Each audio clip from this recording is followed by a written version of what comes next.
You might remember about, oh God, it's about 6 years ago now, during the corona crisis, that there was a lot of uncertified PPE flooding the marketplace. And suddenly the PPE certification was the number one topic. And when Corona came, it seemed like everyone could suddenly sell PPE. And in this episode, I want to talk about PPE certification and that even though if PPE is correctly certified, is it safe?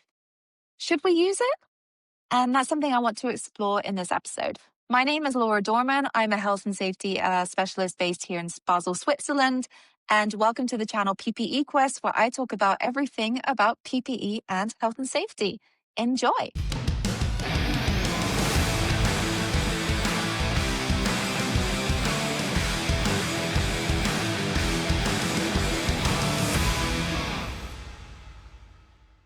All right. So as I mentioned before, the Corona crisis saw a rise in PPE flooding the marketplace that wasn't really compliant. Like they had fake certifications, Photoshop was being used extensively, and a lot of people just didn't know any better, right? They saw an FFP2 mask, they saw the EN standard, they saw maybe the CE standard, and they thought, okay, I can use this. This is going to protect me. And today we are a lot more vigilant. There's a lot more market surveillance happening. Shout out to the UK with the BSIF. They're doing an active role in making sure that PPE is compliant. In other countries, unfortunately, it's not as strict. And with the rise of a lot of marketplaces from Far East, I won't mention any names, but they begin with maybe a T or maybe an A Express. Yeah, we sometimes still see some non-compliant PPE coming into the marketplace. However, there is also a lot of compliant PPE that is sold and is bought by the companies. But does this mean that the workers using the PPE are safe? And the short answer to this is no, not always. Because what does the standard say? A standard says that the PPE has been tested in laboratory conditions and fulfills the standard, fulfills the certifications of that standard, right? Fulfills the tests of that standard, sorry. So certification is actually not really a magic shield. Again, tested in lab conditions, and lab conditions are not always the same as your working conditions. Maybe you've got different temperatures, you're working with different chemicals, you have different oils, you have different air quality, right? So just because the product is certified and does meet the standard, which is great, that's something that we want to see. If it's not suitable for the work that you're actually doing, you're not going to be protected.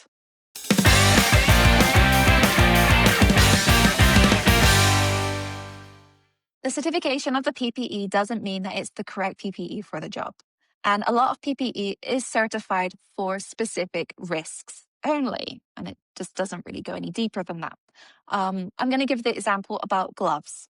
Okay, you have mechanical gloves. Mechanical gloves are certified to EN388. The EN388 standard also has a cut protection level from A to F if tested towards the newer standards, with A being no cut protection and F being the highest cut protection. Chemical gloves, you've got the EN374 -3 2016, blah, blah, blah, blah, blah. This means that the glove has been tested against certain chemicals, and you have 3 different types. You've got a type C glove, which is tested against 1 chemical for like 10 minutes, type B with 3 chemicals, and type A for 6 chemicals. Theory. It's theory. All right, let's focus again on the chemicals, okay? A type A glove may be tested against 6 different chemicals for 30 minutes, right? These chemicals could be ethanol, or could be toluene, or could be acetone, for example, or methanol. The thing is, most companies don't work with just 6 chemicals, okay? Most companies work with many, many, many other chemicals, and they also work with mixes, which are chemicals made up of other chemicals.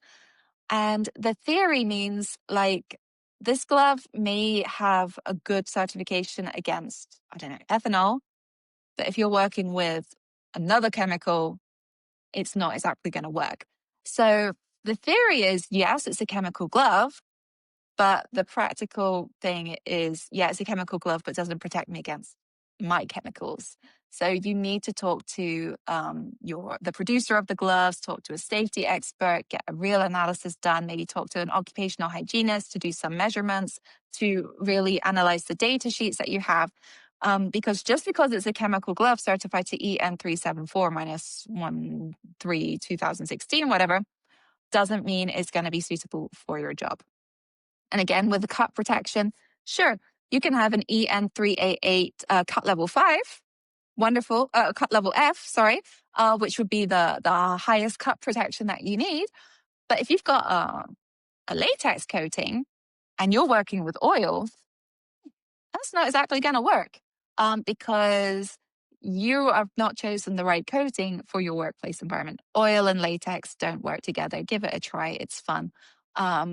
So again, just because it's certified doesn't mean it's the right thing for the job. And if you look at other PPE, masks, filters, a filter has one EN standard, but there's different types of filters. Like, are you using an AX filter, a B filter, or an AB, EK, HG, whatever filter? Okay. So you need to know what I need actually for my work. All right, number 3, fit, fit, fit. Okay. Yeah, the PPE is certified, right? It's also the right PPE for the work. That's been checked, that's been analyzed. But you know what? It doesn't fit. It doesn't fit. And if it doesn't fit, how is it going to protect me? And where this actually takes precedence is, for example, in respiratory protection. We have a thing in respiratory protection called fit testing. Fit testing means you test the mask to make sure it fits to your face. And I have a big revelation for this is going to blow your minds. We all don't have the same face. I know, right? Crazy. Instagram filters might make you think, yeah, we do. But no, we don't have the same face. Some people have a thinner face. Some people have a round face. Some people have a square face. And that means one mask doesn't fit everybody. And I see this a lot. You know, I see a lot of companies, they buy one FFP3 mask for everyone. It's like, okay, think about with your own clothes. Like, my t-shirt is not going to fit someone who wears a size 5XL or someone who wears a -2. I don't know what sizing is. One fat size does not fit all. One size fits none. So if the PPE doesn't fit, it's not going to protect you. And also, talking about the people, again, with masks, if the wearer has a beard, they're not going to be protected. Yeah, the mask could also be a good fit. It could fit to the face, but if they've got a beard, there's going to be little micro holes, which allows the gases, the particles to come through. So the worker is not protected. So yeah, the PPE is correct. The PPE is certified. The PPE is right for the job, but it doesn't fit. And so worker is not protected. Okay, so number 4, you've chosen the PPE. It's certified. Fantastic. It's perfect for the job at hand. You've tested the chemicals. You've got maybe the right coating for the work environment that you have.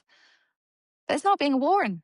And if PPE is not being worn, then it's not going to protect. And this is where we look at human factors. I'm actually going to talk about this in the next episode that will be coming up, why PPE doesn't get worn. So this is a human factor. This is behavioral issues, and this has actually nothing to do with the PPE. This has more to do with the company culture, the safety culture, why PPE isn't being worn.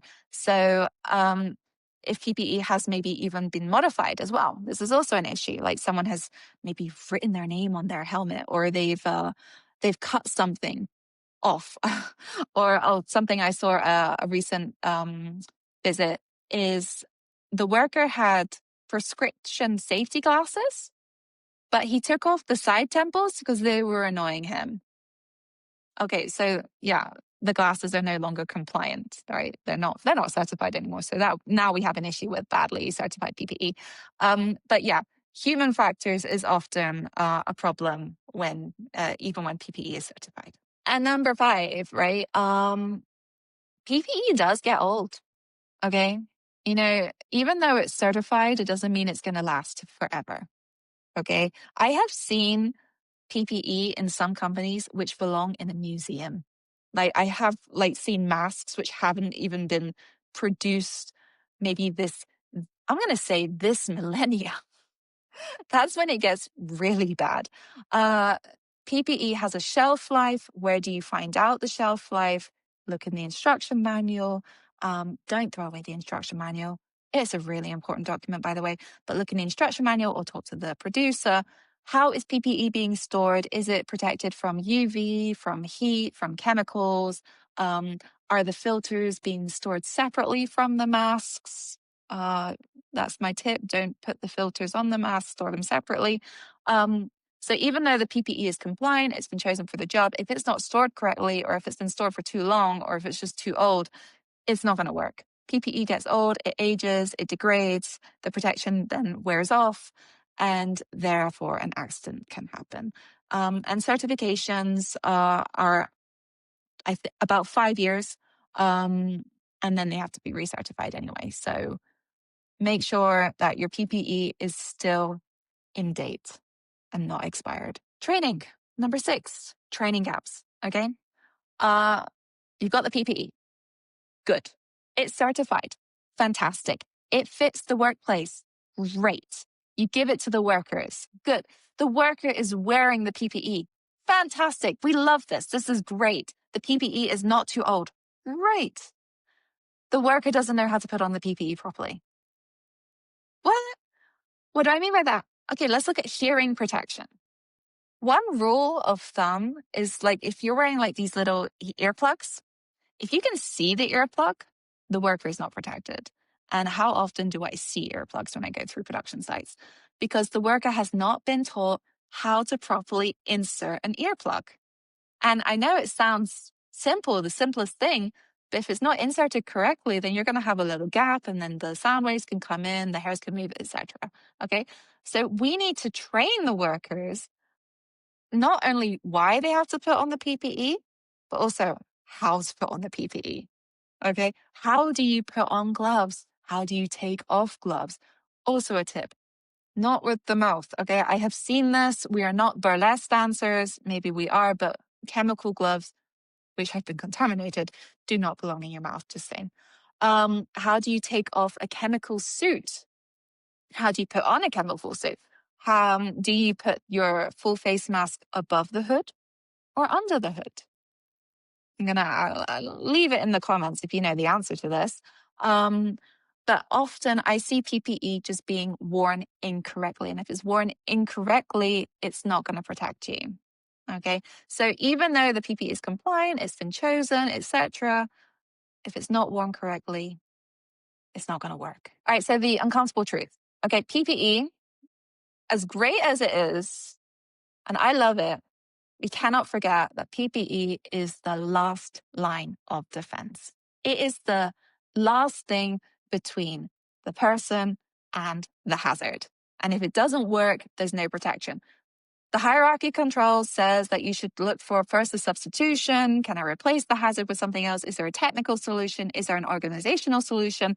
And if all of that is not enough, then you have to put on the PPE. So if you see someone wearing PPE, then you know there is nothing else between them and the danger, and there is a risk, possibly a risk to life. Okay. So this is something that we need to put into our heads, because often I see PPE treated as just like a piece of inventory or something that would belong in the stationery cupboard, because a lot of PPE is cheap. Gloves aren't the most expensive thing, but just because you don't pay for it or don't pay a lot for it doesn't mean it shouldn't be treated that with respect, because this is possibly those cut resistant gloves, which maybe cost like, I don't know, £5 or £5 or $5 or whatever, or €5, wherever you are in the world. Just because they cost €5, they can make the difference between having your finger or not. And so they should be treated with respect. And you have to invest everything to the PPE. And that means the training, and that means the workplace assessment. Okay. So even though it is the least protective solution, because technical measures, substitution, they protect way better. But PPE protects the least. actually requires the most work to make sure that it works. Okay. And that's something we cannot forget.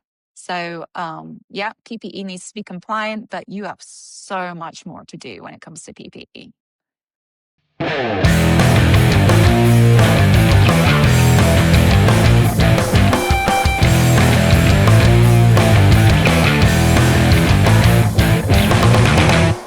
PPE certification is just the basic. Yes, it needs to be certified, but that is just the tip of the iceberg. Everything else, training, workplace assessment, feedback, maintenance, storage, etc., has to also come into play. Okay.